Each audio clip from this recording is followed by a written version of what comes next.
भगवान ने वृंदावन को छोड़ दिया। जाते हुए कृष्ण को देखकर माँ यशोदा रो पड़ी। कन्हैया, तेरी माँ मर जाएगी। यदि आप चले गए ना तो ये माँ जीवित मिलेगी नहीं। कन्हैया रथ पर चढ़कर जा रहे थे, पीछे से माँ दौड़ी दौड़ी आई। कन्हैया कन्हैया, हमें छोड़कर मत जाओ। आकर कन्हैया को मक्खन और रोटी माँ यशोदा देने लगी। कन्हैया ने समझाया, माँ मैं केवल 2 दिन के लिए जा रहा हूं, 2 दिन बाद तो वापस आ जाऊंगा। माँ को जैसे तैसे समझाया। सामने गोपियां खड़ी थी।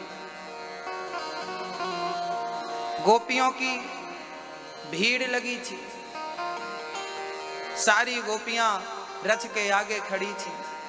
कन्हैया, यदि जाना है तो रथ को हमारे ऊपर से निकाल कर ले जाइए। रथ को हमारे ऊपर से निकाल कर ले जाइए। हम जी कर क्या करेंगे आपके बिना? हम क्यों जिए आपके बिना? सारी गोपियां आगे खड़ी हैं रथ के। श्याम सुंदर, हमें छोड़कर मत जाओ। कन्हैया, हमें छोड़कर मत जाओ। कन्हैया ने समझाया, गोपियों, राधा, बस 2 दिन की बात है, मैं 2 दिन बाद तो वापस आ जाऊंगा। समझा कर सबको श्याम सुंदर चल पड़े।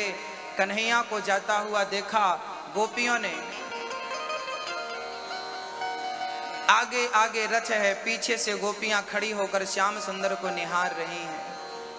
नंद नंदन, श्याम सुंदर के रथ से उड़ने वाली धूल श्याम सुंदर को याद दिला रही है जब भगवान श्री कृष्ण चले गए। कंस को मारा, दुष्टों का दमन किया। माँ देवकी पिता वसुदेव जी से भगवान मिले। एक दिन भगवान श्री कृष्ण को माँ देवकी भोजन परोस रही थी। माँ देवकी को पता लगा कि कन्हैया को मक्खन बहुत प्रिय है, तो माँ यशोदा ने आज थाली में, माँ देवकी ने आज थाली में मक्खन और मिश्री परोस दी। कन्हैया ने जब मक्खन को देखा तो माँ यशोदा की याद आ गई और भगवान श्री कृष्ण की आंखों में आंसू आने लगे, रोने लगे। रोते रोते यमुना के तट पर चले गए भगवान। यमुना के किनारे पहुंचकर भगवान राधा राधा राधा शब्द कहकर रोने लगे। उसी समय श्री उद्धव जी आए। उद्धव जी ने कहा, कन्हैया क्या हुआ आपको? उद्धव जी ने कहा, क्या हुआ श्याम सुंदर? कन्हैया बोले, क्या बताऊं उद्धव, मुझे अपने वृंदावन की बहुत याद आ रही है। उद्धव, मोही ब्रज बिसरत नाय। मैं बहुत कोशिश करता हूं कि ब्रज को भूल जाऊं, पर ब्रज भूलता ही नहीं। मुझे माँ की याद आती है, गोपियों की याद आती है, वो गाय चराना, वो ब्रजवासियों के संग समय व्यतीत करना, वो ब्रजवासियों की प्रेम भरी बासी रोटी खाना, वो ब्रजवासियों के संग बैठ करके उनके साथ रोटी और अचार खाना, उनके साथ गाय चराना, बछड़े चराना, यमुना स्नान करना, खेल खेलना, सब कुछ याद आ रहा है। क्या बताऊं, मैं इस राजभवन में रह करके घुट रहा हूं, घुट घुट के जी रहा हूं। मुझे वो वृंदावन का आंगन याद आता है, माँ यशोदा की गोद याद आती है, मुझे अपनी राधा रानी याद आ रही है। उद्धव जी हंसने लगे। कन्हैया, कोई संसार का साधारण प्राणी मोह करे तो बात समझ में आती है। आप भगवान हैं, आप मोह करते हैं? उद्धव जी, मेरी गोपियां ना बहुत रोती हैं मेरे लिए, क्या तुम मेरा छोटा सा काम करोगे? हाँ हाँ, एक बार आप वृंदावन चले जाओ और मेरी गोपियों को समझा दो। यदि वो रोना छोड़ देंगी तो मैं भी रोना, उन्हें याद करना छोड़ दूंगा। उद्धव जी बोले, कन्हैया मैं चला तो जाता, पर क्या बताऊं, ये गोपियां बड़ी मूर्ख हैं, अनपढ़ हैं, मैं उन्हें वेदांत का कौन सा ज्ञान दूंगा? ज्ञान उन्हें दिया जाता है जो समझदार हो, मूर्खों को क्या ज्ञान। भगवान बोले कोई सरल सा ज्ञान दे देना, गोपियों को बस इतना समझा देना कि वो रोया ना करे, वो मुझे भूल जाएं, बस इतना बता दो। उद्धव जी बृहस्पति के शिष्य थे, बड़ा अहंकार रखते थे अपने ज्ञान का, मैं बहुत बड़ा ज्ञानी हूं। शायद उद्धव जी भूल गए कि भगवान ज्ञानी उद्धव को अपने से दूर कर रहे हैं, भेज रहे हैं प्रेमियों की नगरी में। जाओ, जहां गोपियां रहती हैं, जहां प्रेमी लोग हैं, उनकी गोद में चले जाओ। याद रखना भक्तों, कितना भी ज्ञान आप प्राप्त कर लें, पर वो ज्ञान यदि प्रेम के बिना है तो उस ज्ञान का कोई मूल्य नहीं है, ज्ञान की कोई कीमत नहीं है। ज्ञान कोरा होता है प्रेम के बिना। राम ही केवल प्रेम प्यारा। भगवान ज्ञानी को पसंद नहीं करते, प्रेमियों को पसंद करते हैं। उद्धव जी चल पड़े। ज्ञानी जन भगवान को बड़ी 56 भोग लगाते हैं, बड़ी साफ सफाई का ख्याल रखते हैं, है ना। पर आप यकीन नहीं करेंगे, भागवत में लिखा है कि भगवान ब्रजवासियों की बासी रोटी खा रहे हैं। बासी रोटी अचार के साथ, और बासी रोटी नहीं, बासी रोटी में अचार लगाते हैं, उसे मोड़ते हैं, सबसे पहले ब्रजवासियों को खिलाते हैं, तू खा, और फिर उसको खिला के आधी खुद खा लेते हैं। पता नहीं कौन लोग हैं जो भगवान के प्रति भ्रम पाल लेते हैं। भगवान साफ सफाई का बड़ा ख्याल, मेवा मिष्ठान ही खाते हैं ना भक्तों। खिलाने वाला कोई भगत हो, खिलाने वाला कोई भक्त हो, मधुमंगल जैसा भक्त हो तो मुख की उगलन की कढ़ी भी खाने को तैयार है, बस प्रेमी खिलाए तो सही। खिलाने वाली विदुरानी हो तो भगवान तो छिलके भी खाएं, खिलाने वाली शबरी हो तो जूठे बेर भी खाएं, खिलाने वाला सुदामा हो तो सूखा चावल भी खाता है। खिलाने वालों की कमी है भक्तों, खाने वाला तो आज भी तैयार है कि कोई प्रेम से खिलाए तो सही। हम विधि के पीछे पड़े हैं, ये विधि वो विधि ये विधि, सारी विधि एक तरफ और भगवत प्रेम एक तरफ। कहा उद्धव से, कहा घनश्याम ने उद्धव से, वृंदावन जरा जाना, वहां की गोपियों को ज्ञान का कुछ तत्व समझाना। विरह की वेदना में वे सदा बेचैन रहती हैं, तड़प कर आह भरती हैं, रो रो कर ये कहती हैं। सारी गोपियां रो रो कर एक ही शब्द कहती हैं कि है प्रेम जगत में सार, और कुछ सार नहीं, मन कर ले प्रभु से प्यार, और कुछ सार नहीं। भक्तों, मैं आपको उद्धव चरित्र आपके सामने रखता हूं। उद्धव चरित्र बहुत बड़ा प्रसंग है, भागवत का हृदय है, पर इस उद्धव चरित्र का सार क्या है वो मैं आपको श्रवण करा देता हूं। उद्धव चरित्र से हमें शिक्षा क्या मिलती है। उद्धव जी गए हैं, भगवान ने रथ पर बिठाया है, जाओ मेरी गोपियों को संदेशा देना। अपना पीतांबर उठाया, अपनी वैजंती की माला पहनाई, बोली ये माला और ये दुपट्टा ओढ़ कर जाना, नहीं तो गोपियां बात नहीं करती किसी पुरुष से। यदि ये पीतांबर और माला पहन कर जाओगे तो उन्हें लगेगा कि तुम्हें मैंने भेजा है, तब वो तुमसे बात करेंगी। उद्धव जी चल पड़े। चले मथुरा से जब कुछ दूर वृंदावन निकट आया, वहीं से प्रेम ने अपना अनोखा रंग दिखलाया। बिटप झुक कर ये कहते हैं इधर आओ, पपीहा कह रहा पी कहां, ये भी तो बतलाओ। मानो जब उद्धव जी वृंदावन पहुंचे ना, तो वहां के बिटप अर्थात वृक्ष झुक रहे थे, मानो वो वृक्ष कह रहे थे उद्धव जी यहाँ आओ और मेरे श्याम सुंदर का संदेशा पहले मुझे सुना जाओ।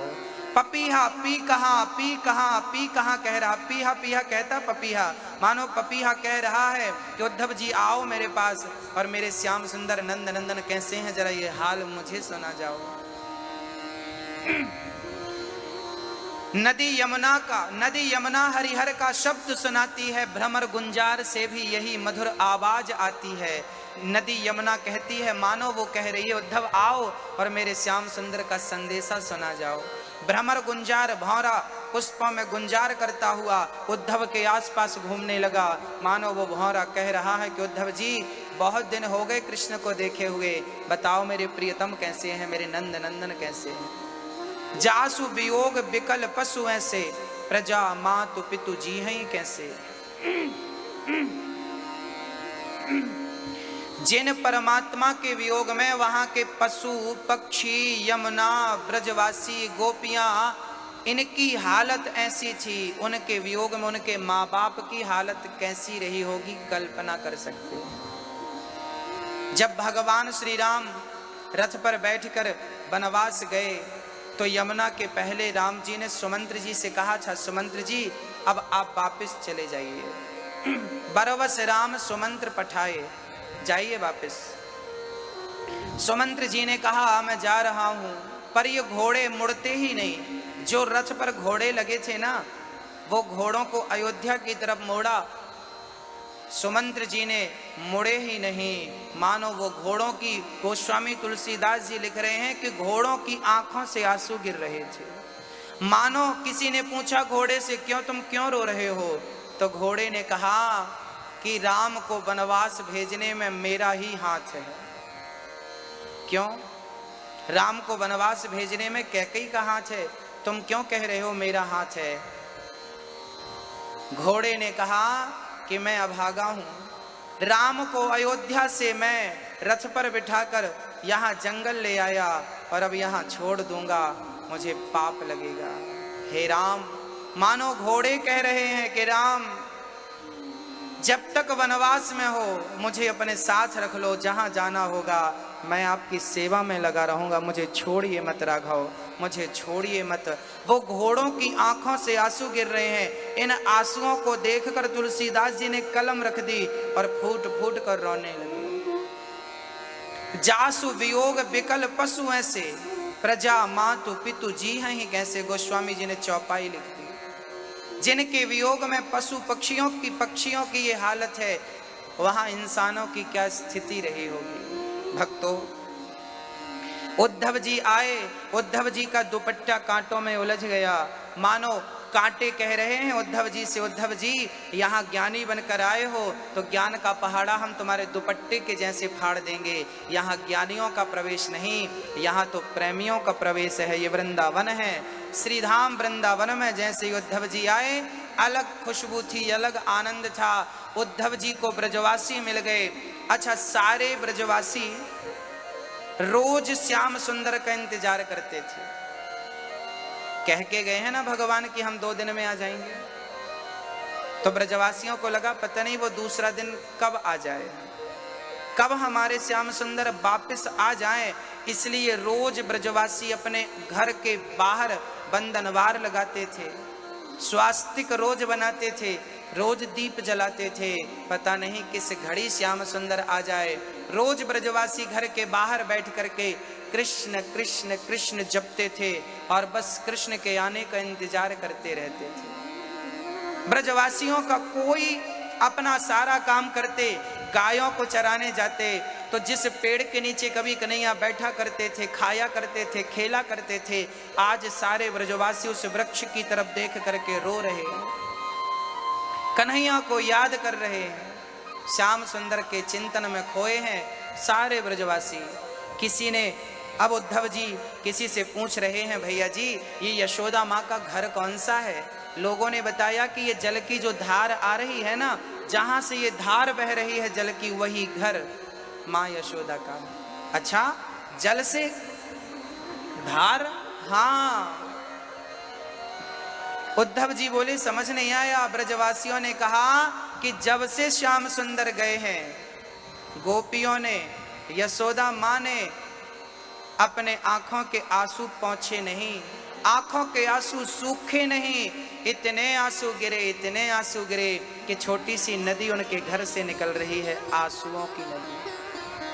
भक्तों, सुनकर कितना आश्चर्य लगता है ना, क्या बताएं।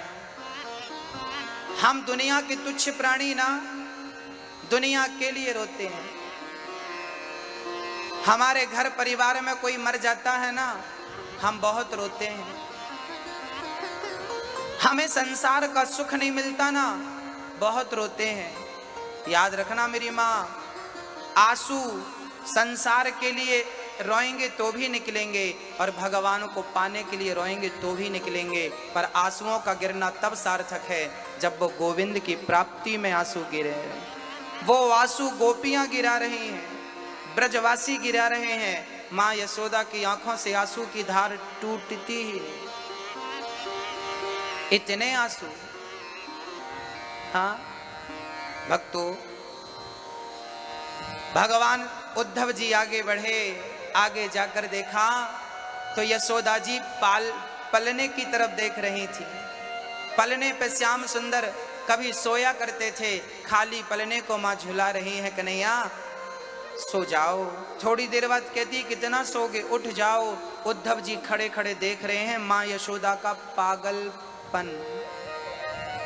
याद रखना भक्तों, जब तक आप पागल नहीं हो जाते तब तक उस ईश्वर से संबंध जुड़ता ही नहीं। दुनिया पागल समझने लगे, क्योंकि दुनिया का जब तक हमें ख्याल रहेगा तब तक उस कृष्ण का ख्याल नहीं रहेगा। जब तक मैं हूं तब तक वो नहीं, और जब वो आ जाएगा तो मैं नहीं रह जाऊंगा, मैं मिट जाऊंगा, मैं समाप्त हो जाऊंगा।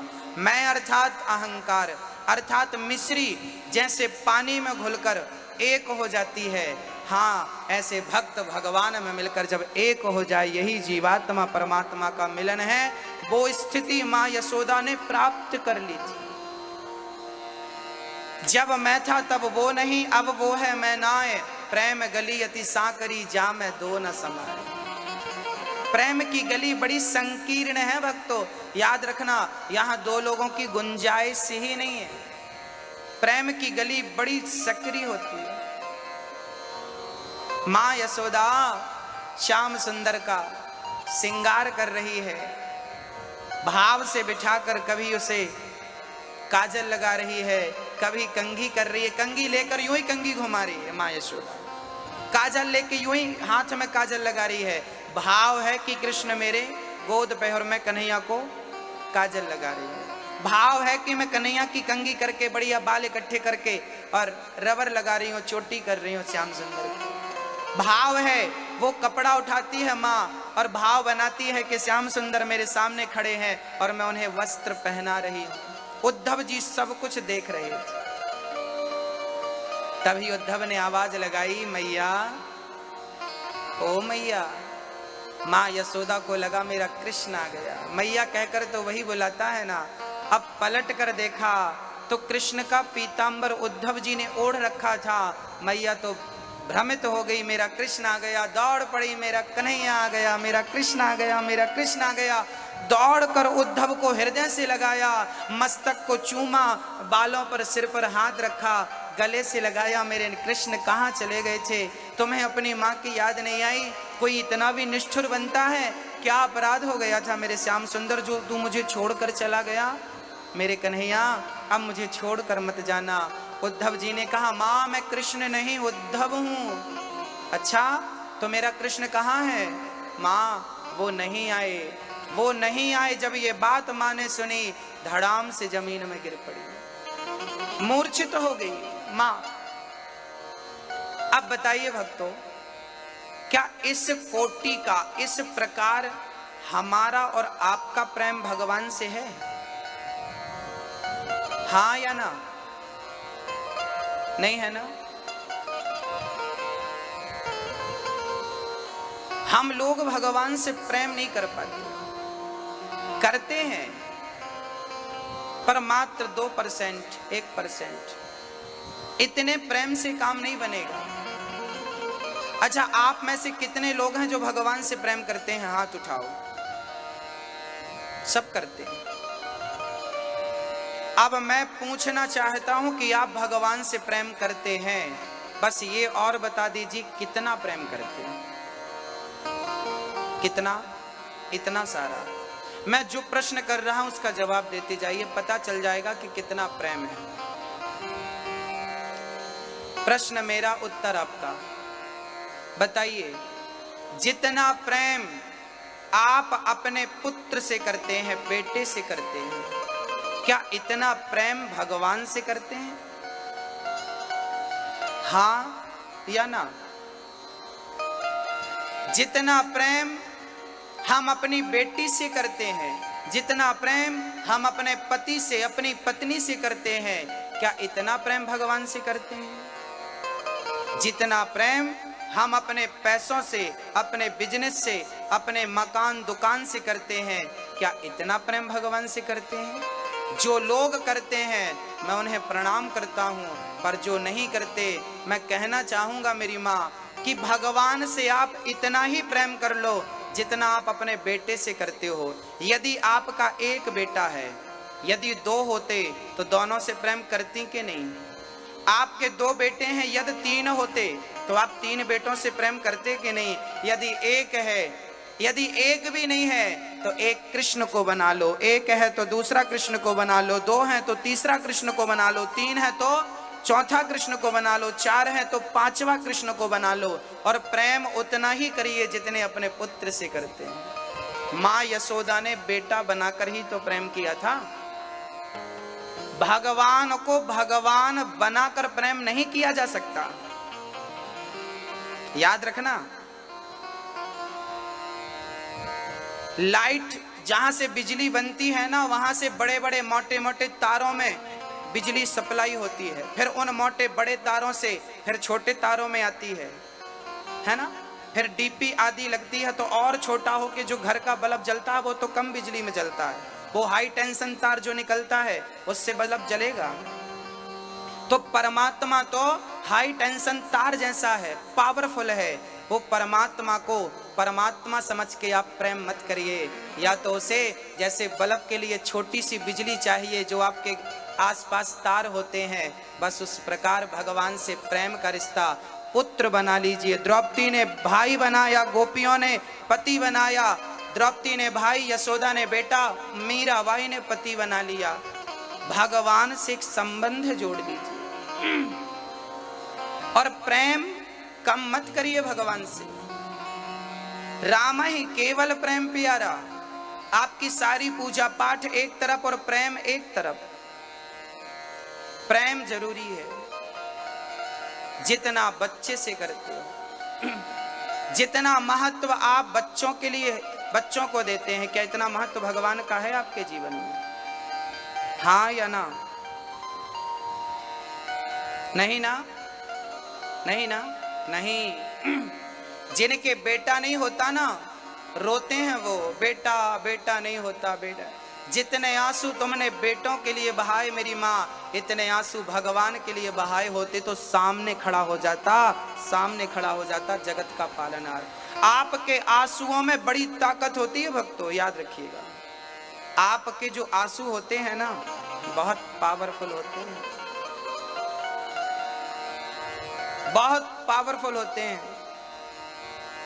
बस वो आंसू गलत जगह पर गलत व्यक्ति के लिए बह रहे हैं, वो गोविंद के लिए, भगवान को प्राप्त करने के लिए बहने लगे तो आंसू बहना सफल हो जाए।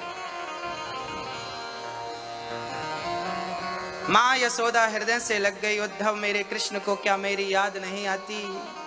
बताओ उद्धव, क्या उसे अपनी माँ की याद नहीं आती? बस एक बार तुम कृष्ण से कह देना कि अपनी माँ को देखने के लिए आ जाए। यदि मेरे से कोई अपराध हो गया हो तो मैं उससे माफी मांग लूंगी, चरण छू लूंगी। बस एक बार कह दो कि जो सजा देना हो उद्धव, कृष्ण से कहना कि वो सजा दे दे, पर अपने से दूर ना करे, मैं मर जाऊंगी अब उस कृष्ण के लिए। माँ यशोदा ने भोजन त्याग दिया था, केवल जिंदा थी तो पानी पीकर कृष्ण ने कहा था 2 दिन में आ जाऊंगा, बस 2 दिन का इंतजार। अच्छा, कृष्ण को आना नहीं था तो कहा क्यों था? भगवान ने कहा कि मेरी मजबूरी थी, यदि मैं कह देता कि मैं कभी नहीं आऊंगा मेरी माँ और मेरी गोपियां मर जाती। मैंने कहा है कि 2 दिन बाद आऊंगा, तो कम से कम 2 दिन के इंतजार में मेरी गोपियां जिंदा तो हैं, जीवित तो मिलेंगी मुझे, इसलिए 2 दिन का कहा था। भक्तों, भगवान श्री कृष्ण से बात करते करते रात्रि गुजर गई। गंगी नाम की गाय है। यशोदा ने कहा कि जब से कृष्ण गया है ना वो जंगल चरने जाती है ना वो कहीं जाती है, बस आंगन की तरफ टुकुर टुकुर देखती रहती है। वो गाय, जिस गाय का दूध कृष्ण पीते थे, आज वो गाय कृष्ण के प्रति व्याकुल है, भाव विभोर है। उद्धव जी स्नान करके सुबह गोपियों से मिलने गए। गोपियों ने देखा कि कोई उद्धव जी आए हैं, कृष्ण के परम सखा मित्र हैं। उद्धव जी को देखकर गोपियों ने कहा, वाह उद्धव, वो कृष्ण अभी आ ना सका, तुम्हें भेज दिया, कहो क्या भेजा है उसने हमारे लिए। गोपियों को उद्धव जी ने झोले से चिट्ठी निकाली, बोले कृष्ण ने तुम्हारे लिए चिट्ठी भेजी है। गोपियों ने चिट्ठी को ली और एक सखी ने चिट्ठी छीन ली, फिर दूसरी ने, तीसरी ने टुकड़े टुकड़े कर दिए चिट्ठी के, 50 टुकड़े हो गए। उद्धव जी हंसने लगे, वाह गोपियों, तुमने चिट्ठी के कई टुकड़े कर दिए, पढ़े तो नहीं, उसको पढ़ा तो नहीं तुमने। गोपियों ने मुस्कुराते हुए कहा, उद्धव जी क्या बताएं, हमने कृष्ण को पढ़ रखा है, उसकी चिट्ठी पढ़ने की हमें जरूरत ही नहीं। जिसने कृष्ण को पढ़ रखा हो उसे कृष्ण की चिट्ठी पढ़ने की क्या जरूरत है। उद्धव जी कहने लगे, कृष्ण ने मथुरा से भेजी है चिट्ठी आपके लिए। गोपियां हंसने लगी, वाह उद्धव, कह रहे हो कृष्ण मथुरा में? उद्धव जी बोले, हाँ कृष्ण मथुरा में है। उद्धव जी बोले, आप हंस क्यों रही हो? गोपियों ने कहा, यहाँ आओ, देखो वो कदम का पेड़ दिख रहा है, हाँ हाँ देखो वो कदम के पेड़ पर झूला बंधा है, हाँ हाँ देखो उस झूले पे कृष्ण झूला झूल रहा है। तुम्हारे लिए मथुरा में होगा, पर हम तो जहाँ देखती हैं हमारे लिए कृष्ण वहीं होता है जहाँ हमारी नजर होती है। आपके लिए कृष्ण मथुरा में हो सकता है, पर भक्त के लिए भगवान वहां है जहां उसकी निगाहें हैं, जहां उसकी नजर है। उद्धव जी को दिखाई नहीं पड़ा कि भगवान है, और वो कह रही हैं, देखो ये झूला, देखो भगवान ने पीला सा पीतांबर धारण कर रखा, देखो भगवान ने मुकुट पर मोर का पंख लगा रखा है, देखो कितनी सुंदर बांसुरी बज रही है। हाँ देखा उद्धव? अब उद्धव जी को कुछ समझ नहीं आया। उद्धव जी, एक सखी बोलो, उद्धव जी को समझ नहीं आएगा, ये जो कृष्ण है ना, ये एक जन्म का नहीं कई जन्म का कपटी है। क्या बिगाड़ा था उस सुपड़खा ने, बेचारी शादी करने गई थी, नाक कान काट के भेज दिया। क्या बिगाड़ा था राजा बलि ने, बामन बन के गया, लूट लिया सब कुछ। ये एक जन्म का लुटेरा नहीं है, जन्म जन्म का लुटेरा है, जन्म जन्म का छलिया है ये। हमने प्रेम किया था, हमें छोड़कर चला गया। अब उद्धव जी समझ गए, राम राम, मैं जिन्हें अनपढ़ समझ रहा था वो तो भगवान को जन्म जन्म की बात जानती हैं भगवान की। उद्धव जी समझने लगे, उद्धव जी के ज्ञान की गांठें खुलने लगी और प्रेम का रंग चढ़ने लगा, प्रेम का रंग चढ़ने लगा। और प्रेम का रंग इस कदर चढ़ा कि जब आखिरी में राधा रानी का दर्शन गोपियों ने कराया, चलो तुम्हें कृष्ण की प्रियतमा से मिलाते हैं। जब सारी सखियां उद्धव जी को राधा रानी के सामने लेकर गईं, तो राधा जी एक पेड़ की छांव में बैठकर बस कृष्ण कृष्ण कृष्ण कृष्ण का चिंतन कर रही थी, बस कृष्ण कृष्ण जप रही थी। बिल्कुल एक हड्डी सूख गई थी राधा रानी। उद्धव जी ने कहा, ये देवी कौन है? कहा, यही तो राधा रानी है। और जैसे ही उद्धव जी ने राधा जी को देखा तो राधा जी के पास ही नंद नंदन श्याम सुंदर बैठे हुए मुस्कुराते हुए नजर आ गए। उद्धव जी को आश्चर्य का ठिकाना नहीं रहा कि जिस कृष्ण को मैं मथुरा छोड़कर आया हूं वो यहाँ बैठा है राधा जी के पास। जाकर देखा